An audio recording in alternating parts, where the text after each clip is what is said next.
Hoy, sino tinatawagan mo? Si tita, no? Magsusumbong ka? Susumbong mo kami?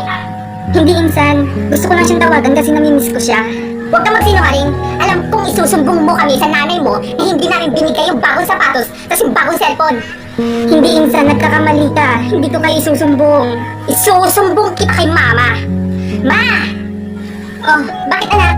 Ma, itong pamangkin mong pangit, isusumbong daw tayo kay tita.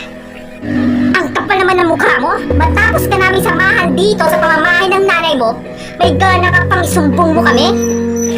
Hindi ko naman ko kayo isusumbong, tita. Mangangamusta lang ako kay mama. Sinungaling! Nalaman ko lang na sinumbong mo sa nanay mo ito nangyayari dito sa pamamahay na to. Humanda ka. Hindi kita papakainin, papatulugin kita sa labas.